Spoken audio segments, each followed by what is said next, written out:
தமிழ்நாட்டில் பீகார் போலவே எஸ்ஐஆர் அமல்படுத்த போகிறாங்க. இதில் குறிப்பாக இந்த எஸ்ஐஆர் தொடர்பான விஷயங்களில் யார் யாருக்கு வாக்குகள்லாம் போகும் அப்படின்றத தாண்டி வட இந்தியர்கள் குறிப்பாக பீகார் வாக்காளர்கள் தமிழ்நாட்டில் அதிகமாக சேர்க்கப்படுவாங்க அப்படின்னு சொல்லி பல்வேறு விதமான கட்சிகள் குற்றம் சாட்டுறாங்க. தமிழ் தேசிய பேரியக்கமும் இது தொடர்பாக ஒரு புத்தகத்தையும் நீங்கள் வெளியிட்டிருந்தீங்க. வட இந்தியர்கள் தமிழ்நாட்டில் வாக்காளர்களாக மாறுவதற்கான அபாயம் இருக்குன்னு. இப்போ இந்த எஸ்ஐஆர் மூலமாக இந்த வட இந்தியர்கள் வாக்காளர்களாக சேர்றதுனால என்ன மாதிரியான ஆபத்துகள் தமிழ்நாட்டுக்கு ஏற்படுது, அதோடைய பின்னணியை பற்றி கொஞ்சம் சொல்லுங்க.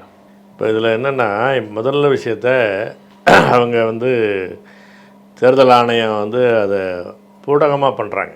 இப்போ நம்ம சொல்கிறோம், இப்போ அதில் இந்த எஸ்ஐஆருக்கான நோக்கம் இப்போ இந்த 12 மாநிலங்களுக்கு அறிவிச்சிருக்கிறாங்கல்ல, அந்த அறிவித்ததுலேயே நோக்கங்கள் என்ன சொல்கிறாங்கன்னா, புலம்பெயர்ந்திருக்கிற தொழிலாளிகள் வாக்காளர்களாக அந்தந்த பகுதிகளில் சேர்ப்பது என்பது நோக்கமாகவே சொல்கிறாங்க. இப்போ தொகுதி விட்டு தொகுதி மாறி இருந்தாங்க, அவங்களுக்கு விடுபடாமல் சேர்க்கணும் அப்படிங்கிறது பொதுவாக பார்த்தா சரிதான்.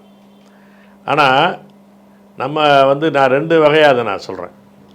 ஒன்று ஒரு இப்போ சட்டப்படி என்ன, அரசமைப்பு சட்டம் என்ன சொல்லுது, இந்தியாங்கிறது என்ன, இந்தியாங்கிறது India that is Bharat shall be a union of states. இதுதான் அரசமைப்பு சட்டத்தினுடைய ஆர்டிகல் 1. அதுதான். அப்போ இந்தியாங்கிறது மொக்கையாக ஒரு நாடுன்னு சொல்லல அவங்க. இந்தியா என்பது மாநிலங்களின் ஒன்றியம் அப்படிங்கிறாங்க. அப்போ அதனுடைய யூனிட் என்பது மாநிலம். தமிழ்நாடே கேள்விப்பட்டிராத அதிரடி விலை குறைப்பு சூப்பர் சரவணா ஸ்டோர்ஸ்.